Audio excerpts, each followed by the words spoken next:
Gentlemen, we're now being joined by a couple of very special guests. We have Kiran Majumdar-Shaw, Chairman and Managing Director of Wion Limited, joining us live from Bengaluru. Mr. Thank you so much for taking time out to be with us here on this big day on Wion World is One. Talk to us. I'm going to begin by asking you what your big expectations from this so-called interim budget is. Let me put it this way, that I would like to see the following that will help India Inc. and the country as a whole.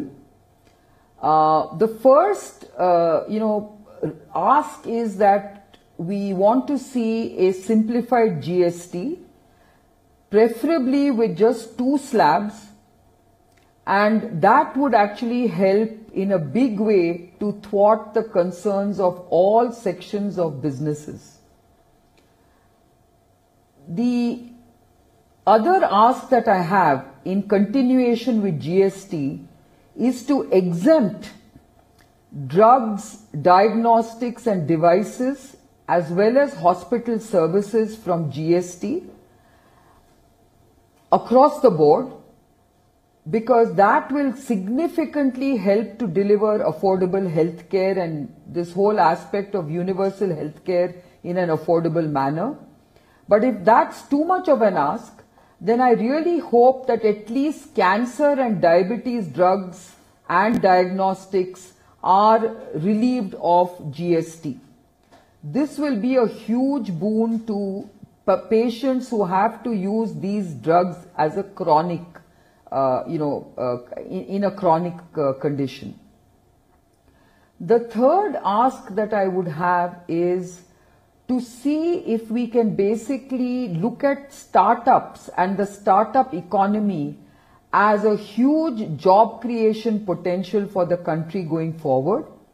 And in that, instead of debating on taxing angel investors, I would like to see a tax holiday being prescribed for angel investors, because I really believe that angel investing is plugging a huge gap in VC funding, which is actually causing a huge exodus of startups to other economic regions of the world that support startups.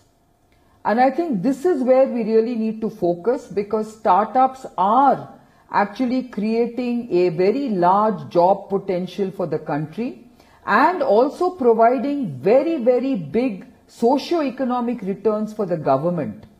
So this is what I would like to see in terms of angel investing and the whole tax debate that we are having on angel investors and angel investing.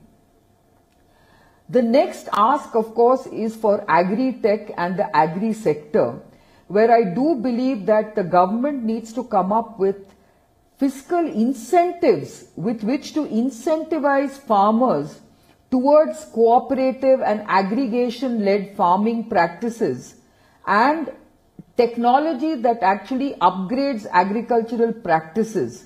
I think this will go a long way in addressing the present challenge that all governments have in terms of giving loan waivers to farmers. I think farmers need incentives. They need to be in the economic ecosystem that actually helps them to be more productive and more prosperous. So these are really what I look at in terms of what I would like to see happen: healthcare, agriculture, startups, and this whole area of India Inc., which wants to see a simplified GST. When it comes to education, of course, there is a huge urgent need to invest more in higher education, in primary education, and of course in science and technology in terms of research and innovation. Right. That requires a much deeper thought in terms of how we go about this, but a larger allocation is very important. Absolutely, absolutely. Kiran Majumdar-Shaw of Wion Limited joining us with her expectations from the budget. Kiran, please continue to stay with us. We have more questions for you. But for now, we are being joined by Mr. W.P.S. Sidhu, Senior Fellow, Foreign Policy, Brookings Institution, who joins us live from Washington, D.C. Mr. Sidhu, thank you so much for taking time out to be with us here on Wion World is One on this big day. It's usually not such a big day, but this interim budget of this government has gained huge significance. I'm sorry? Could you repeat that last part, please? This budget has gained huge significance, Mr. Sidhu, because of a couple of things like India's fiscal deficit, the farm distress, and of course the rising anger of the middle class, and how the Modi government can retain power. Mm-hmm. So there are three areas that the international community is going to be looking at this budget again. One of them is in terms of the investments, what's in it for the Global Inc. And we just heard about what India Inc. was looking for. And there's clearly an overlap. There's got to be a greater simplification clearly of the GST. Although in some ways that's very much welcome, because in the absence of that, there was nothing before that. That's number one. Number two, I think this insistence on Make in India, beyond a point, is going to be rather limiting. So I think that will probably have to be revisited in some way, shape, or form as well. So essentially, if you're looking at it from the international perspective, you want to have ease of doing business, which has improved but needs to go further. Number one, the amount that you can invest, particularly for startups, as we heard again, simplification of a lot of the other norms as well. But there's another set of concerns. India today is also being seen increasingly as a net security provider. And that requires a certain amount of investment in defense. The sense is that if this is going to be an uber populist budget with a lot of SOPs for everyone, including universal healthcare, which is very much required, then where is that money going to come from? And if there's going to be a cut down on the defense budget, that will impact negatively on India's perspective of being a net security provider. Mr. Sidhu, you very rightly firmed up as to what are the expectations of the international community when it comes to the budget. My question to you, sir, is that obviously any budget right before the election is a very populist nature. So what are the issues you think that the government should avoid this time to make it completely populist, avoidable pathways? Well, I mean, the tradition is that you really do a vote on account, right? And you sort of, kick the can down the road. So there's lots of things that you can do to make sure that the budget is not populist. One is by handing out the kind of SOPs, which we're likely to see and hear about. Because that, again, is going to shoot up the deficit, and it's not quite clear where that money is going to come in from. So that would be the sense. I just don't see how any government, particularly this government, is going to resist the temptation of being more populist. This is Sumit. I would like to ask you one thing. The big question is, where is the money going to come from? Because to spend, yes, there are 10 ways, but the big question, where is the money going to come from?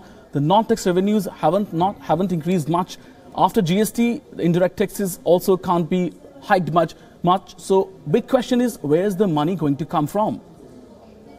Well, I mean, one of the areas, and again, I'm not an economist, but a lot of people have focused on this as well. The effort to actually widen the tax base can go much further. It should go beyond the GST.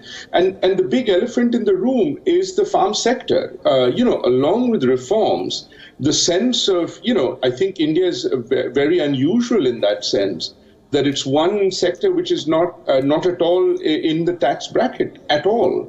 Now, this is different from providing subsidies, which a lot of other governments do, and there's obviously cross subsidies in that sense, but that's another totally untapped area. Right, Mr. WPS Sidhu joining us live from Washington DC. Mr. Sidhu, I'm requesting you to stay on because we've got some more excellent guests joining us. We have now joining us Sachin Gopalan, co-founder Indonesia Economic Forum, now joining us live from Chennai. Mr. Gopalan, thank you so much for taking time out to be with us here on this big day, budget day for Wion, A World as One. Right at the outset, so much talk and so much controversy in the lead up to this budget in the form of that unemployment rate that was put out. But big questions on whether the government can use this opportunity to create jobs in the country. Well, hi, good morning. I think, yes, we are a bit fixated upon the old definition of how jobs are described because, we are really looking at a new economy. There's a new future economy which has new jobs of the future, which require completely different kind of skills. So on the short term, yes, you got to stimulate jobs which are there today.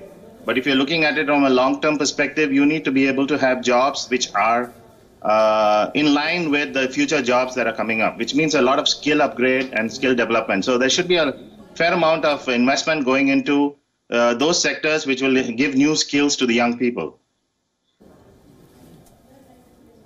Well, the big question, again, one question which everyone wants to ask is that it's going to be please all budget this time, very expectations, likely expectations of that to happen. But again, you know, as far as the requirements of the funds are concerned, there is little what government can do, little what government can, you know, get the funds from.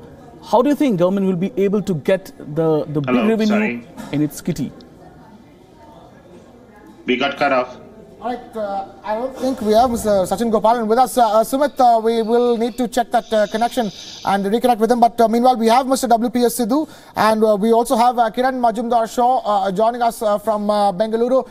WPS Sidhu, I have to ask you at this stage, you know, do you think that this Modi government will break the norm in terms of the way interim budgets are done in this country? Because they've broken the norms on many counts.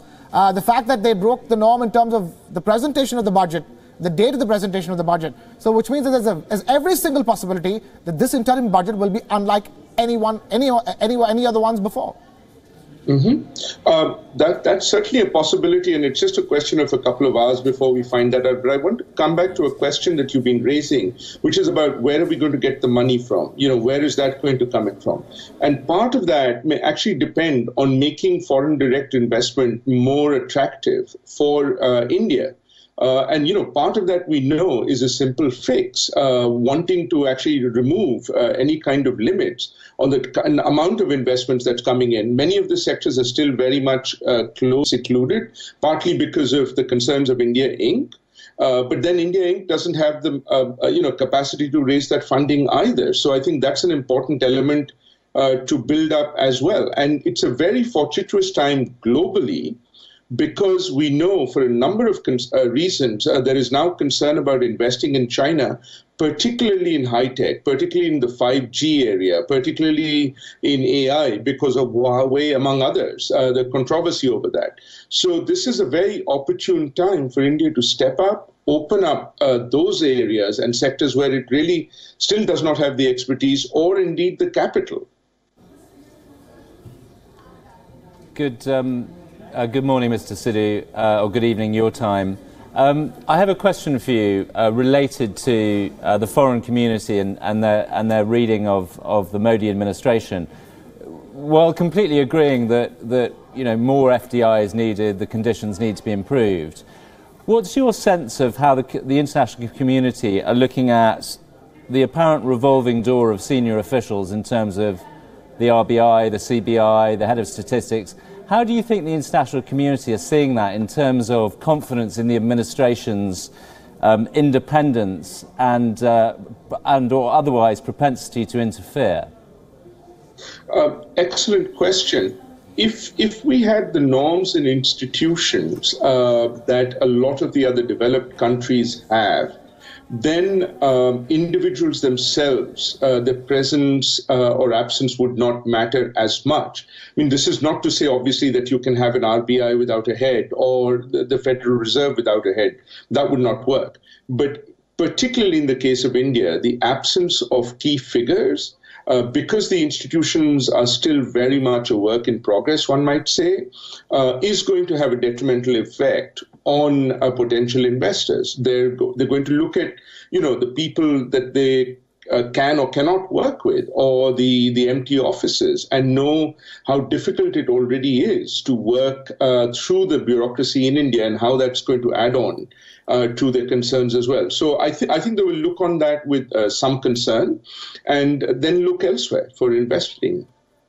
We are also joined by Professor Douglas McWilliams, Chief Executive and the founder of SIBA, one of the UK's leading specialist economic consultancies.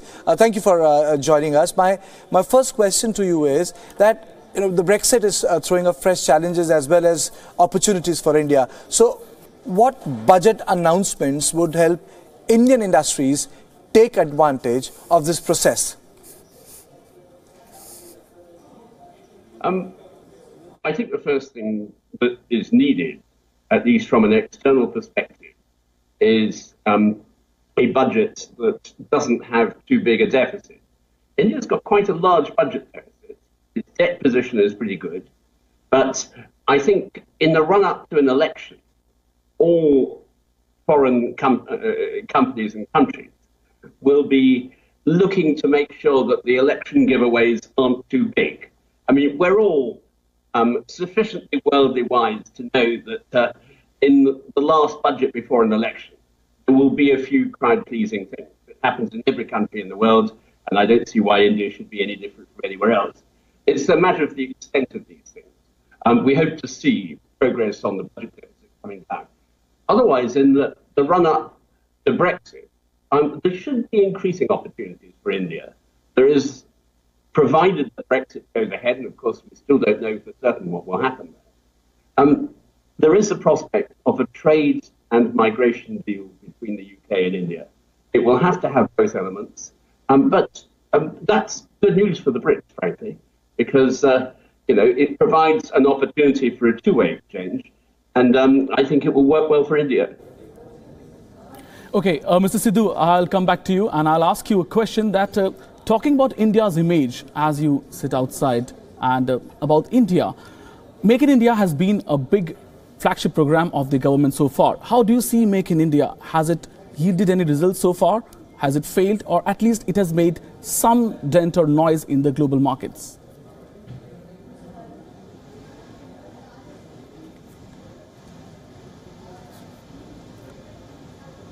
Right, Mr. Sidhu, we're not able to pick up your audio at this point in time. Mr. Sidhu, please stay with us, and we will fix the connection and get back to you with a question. It's an important question, but Mr. Sidhu, we're just reconnecting on that front. But Jasper, you were just listening to that question from Sumit, this entire Make in India. I think, Krishna, before we go, because I think Douglas McWilliams is not going to be with us for more than 10 minutes, so let me go across to Douglas. My question to you is, the UK would be looking up for fresh investments post-Brexit. Now, tell me, India too is trying to boost investments. Why is an Indian budget important for UK and Europe and the world at large? What makes it of interest for the rest of the world? Two things. First, both India... I'm going to have to start this again, okay? Do you mind? First, both India and the UK want a two-way flow of investment. For some types of businesses, the best investment will go from India to the UK. Some types of businesses, best investment will go from the UK to India. It will be a two-way process. The reason why India is so important in terms of the rest of the world is that India will eventually be one of the world's very largest economies.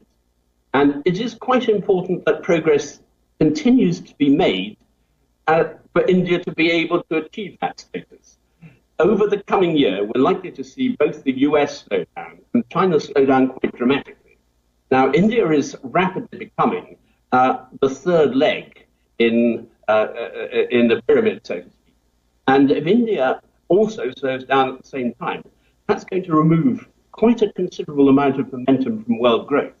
So we're looking to India to continue its growth, not just for India's sake alone, but for India's contribution to the world economy. Thank you. You stay with me, Professor Douglas McWilliams. Sumit, you had a question. Finally, we have Mr. Sidhu back with us from Washington. We have been able to make sure that our audio reaches him. So please, shoot. Mr. Sidhu, again, talking to you. First of all, this Make in India has been the flagship program, as we remember, from the last many years, that was meant to garner a lot of investments. Though there are no doubts about it, what is your viewpoint? Make in India, has it succeeded in making any noises across the world, or has it failed completely? Sitting outside India, what do you make out of it?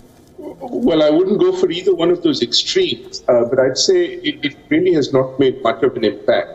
And the simple answer for that is that the longest time, India has not been part of the global supply chain, so it's coming in quite late into this whole business, and that's part of the problem. There are many other competing economies which can do that in a much, much more efficient way. So there's no real attraction about India. Now, that being said, I think what could work both for the global economy but also for India is if there was a variation of that policy of make in India for India.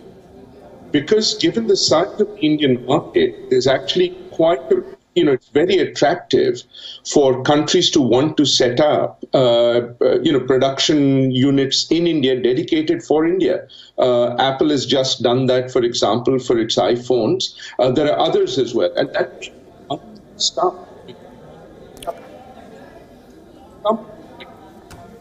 Right. I think have your audio again, Mr. Sidhu. We're going to keep trying to connect that. But meanwhile, we have Richard M. Rosso, Senior Advisor and Wadhwani Chair in US-India Policy Studies, now joining us live from Washington, D.C. Richard, as always, it's a pleasure to have you here on Wion World is One. It's a big day. It's a budget day. The world is feeling the impact of the US-China trade war at this point in time. Protectionism is causing deep wounds on the global economic order, but multilateral financial institutions have warned against a global slowdown. In this context, can an Indian budget change the mood? Richard Rosso, as we asked Richard the question, we have Piyush Goyal, the stand-in finance minister who will be presenting this interim budget, who is left for the parliament to submit the document, the budget document.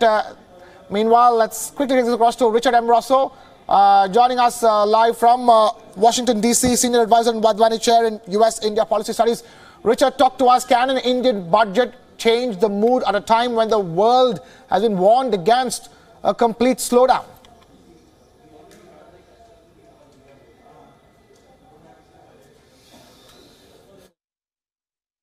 I don't think it's going to change the mood.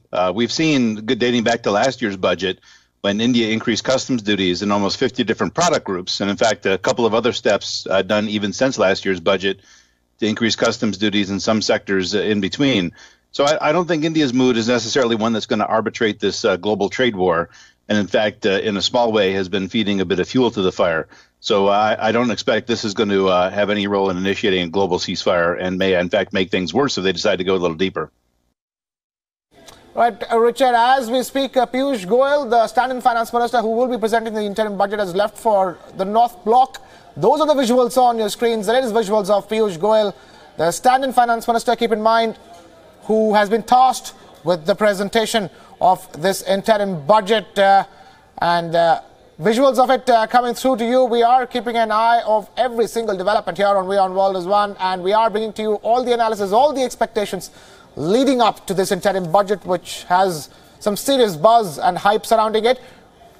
We have Sachin Gopalan now, co-founder of the Indonesian Economic Forum, now joining us live from Chennai. Sachin, good to have you back here on this broadcast. Mr. Piyush Goyal, the stand-in finance minister, has left for North Bloc to present. Talk to us. We continue discussing so many things. There is Make in India. There is this is a sort of a culmination of the economic reforms ushered in by the Modi government. So in that context as well, it will be interesting to see where the Modi government takes policy from here on. Well, I agree. There's been a quantum change in the approach of how the government has looked at creating jobs, because, at the core of every economy, if you want social progress, you need jobs. That's what keeps people happy, people away from trouble, and focused on, a better future. So I think the current government's approach has been completely different from anything in the past. And looking at the kind of high-tech industries that we are focused on, India's getting better at so many of the other high-tech industries. I think that would be the way to go. And I think the government's programs need to have a lot of continuity. That's the most important word, because it's not just about having a program now and then having to look at ways to implement it, but there should be continuity which will take forward and bring these objectives to life.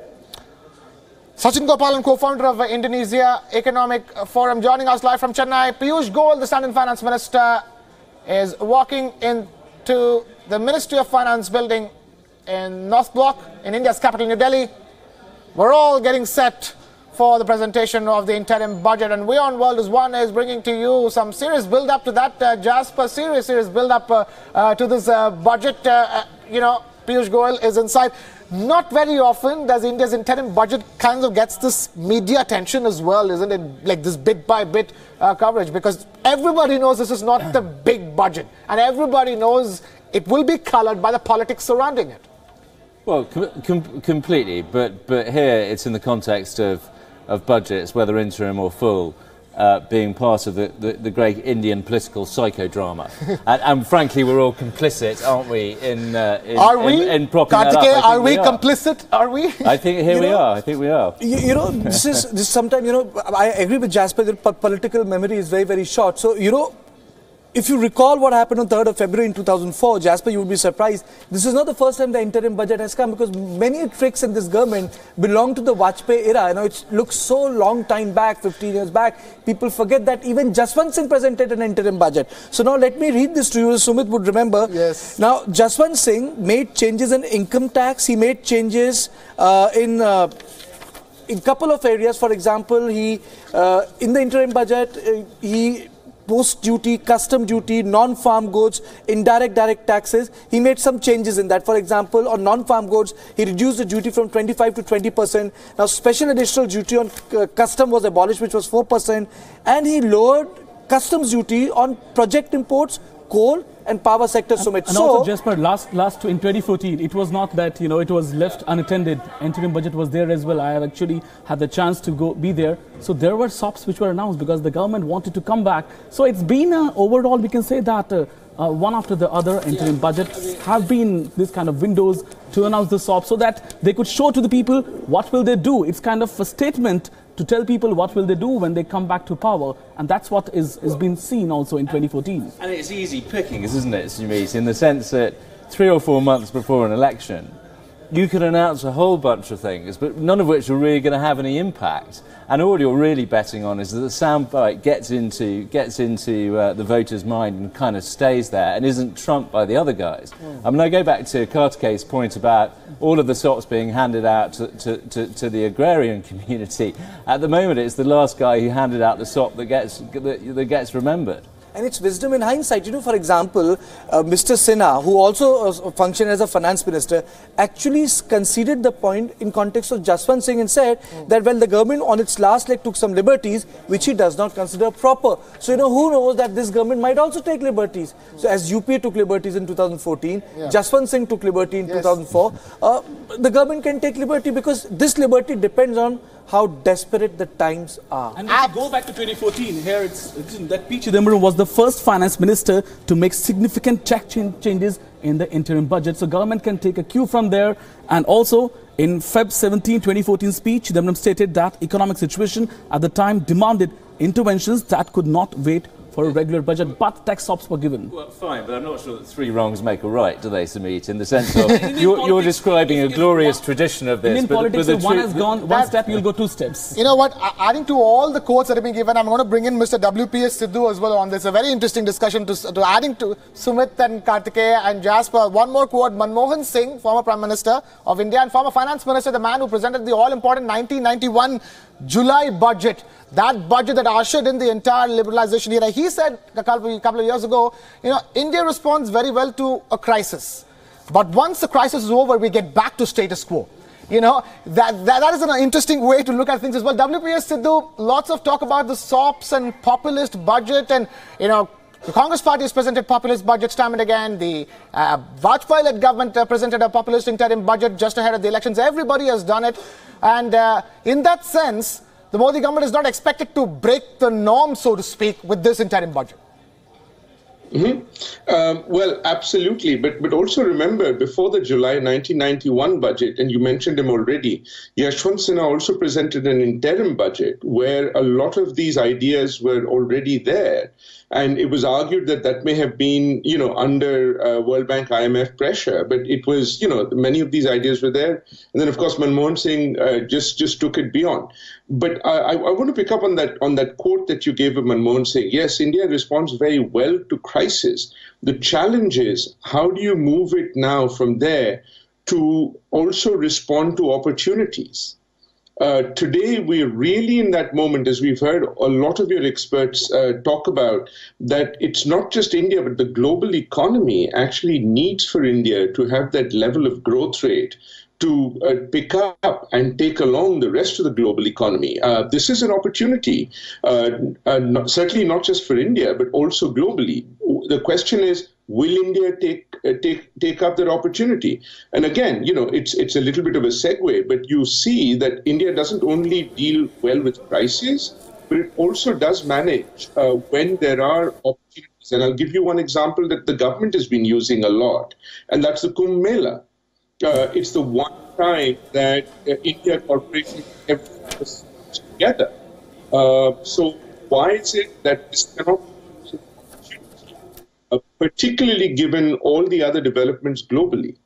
Thank you, Mr. Sidhu, for joining us. Thank you so much. So this is a special presentation on budget. Now we are also joined by Mr. Untitled Chapter, member World Economic Forum, former Deputy Economic Advisor to the Ministry of Finance, and also Mr. Puneet Ahluwalia, Republican leader and business consultant. Thank you, both of you, for joining us. First, coming to you, Mr. Ahluwalia, who's been very patiently waiting for us to come to him. What are the budget expectations? Because when we speak about Modi, he did something very different in his tenure. He got the diaspora support. He got the support of the business community, Indians working abroad.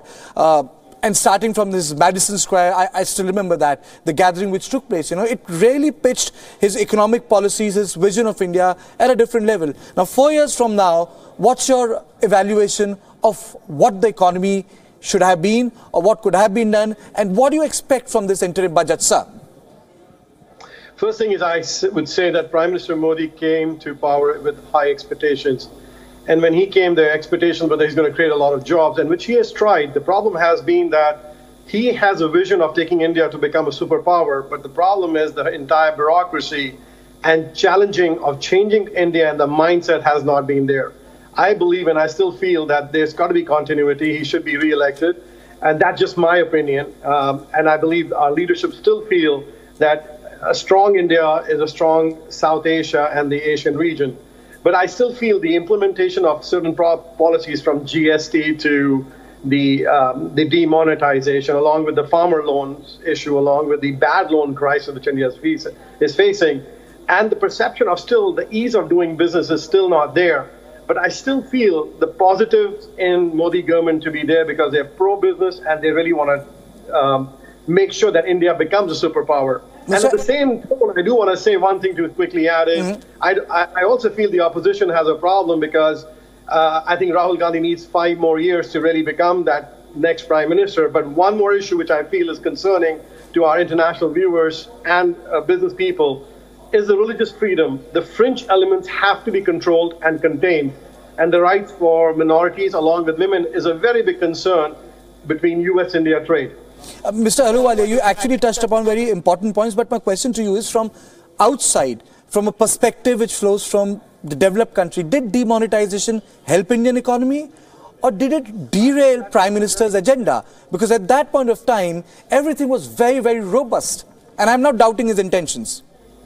I believe it was a very good idea. It was very badly implemented, and I still believe the problem is that there's still an existing issue of the black money, and also the unaccounted wealth which still exists in India and outside India. I think that was one of his big issues, was to get rid of the black money, and he has not been able to do that. And I think he had all the right intentions, but the only thing is the farmers, the smaller business people, the traders, the shopkeepers, they are the ones who got hurt the most, and they are the ones who felt the pinch. And I feel most of the people who had the access to the bank were able to get their money transferred. So I feel it was a great idea, and I still support him on that idea, and I feel most of us Americans do. But unfortunately, the entire bureaucracy and the people have not supported him effectively. Mr. Puneet Ahluwalia, Republican leader and business consultant, joining us live from Jamaica over there. Mr. Ahluwalia, please, requesting you to stay with us. We're now taking this across to Mr. Untitled Chapter, member World Economic Forum and former Deputy Economic Advisor to Singapore Ministry of Finance. Mr. Palit, again, the question of the way the world is, India has changed in the eyes of the world. And in that context, what can this particular interim budget do? What kind of signals do you think that the Modi government should look to be sending at this point in time? Look, I'll be very honest on this. I don't think the Modi government is planning to send a signal to the international community on this, because for the Modi government, the critical question now that faces it is a question of political survival. So when it is faced with political survival, it really doesn't matter whether India is headed to be a superpower or India is headed to be the biggest economy among major economies. What matters is how people on ground in India, out of that 1.2 billion humongous economy, are thinking about making their ends meet. And to that extent, the perception of Modi and his government outside India vis-a-vis inside India have been rather different.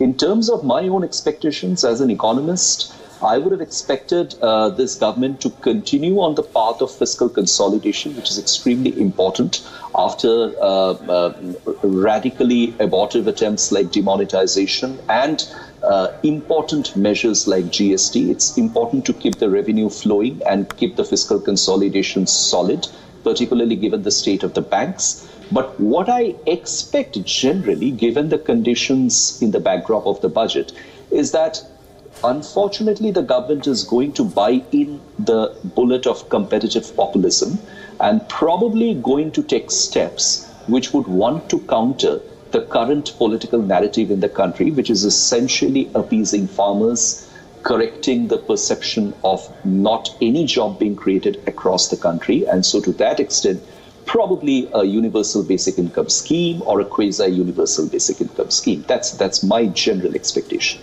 Mr. Palit, this is Sumit joining from Wion studio. Well, I would like to ask you one question that these SOPs are easier to be given, but who will bear the brunt finally? And as it's said by some people, these SOPs will be financial landmines going forward. How do you react to those statements? Well, you know, actually, the interim budget is the best place to announce this SOP because you don't know whether you are going to come back as a government. So you just announce it and let it be taken over by the next government, whosoever that government be. But on a more serious note, I completely agree. I completely agree with the fact that if you move to a universal basic income scheme, it's going to consume at least 1% of the GDP. More importantly, it's not something which is going to address the basic issue that farmers' incomes are not rising and jobs are not being created. So there has to be a much closer, effective, integrated role of the markets in the Indian economy. Markets and institutions have to work together. Unfortunately, I think over the last 2 to 2.5 years, the Modi government has actually drifted from that path. And as a result of that, I really don't see much positive happening in this regard. I only hope that at the state level, there are some encouraging signals that we have seen recently, which certain states are trying to do in order to alleviate the situations of farmers and also to ensure that farmers get to have much better selling options and wider pool of customers to sell to. I hope these models are replicated across the length and breadth of the country.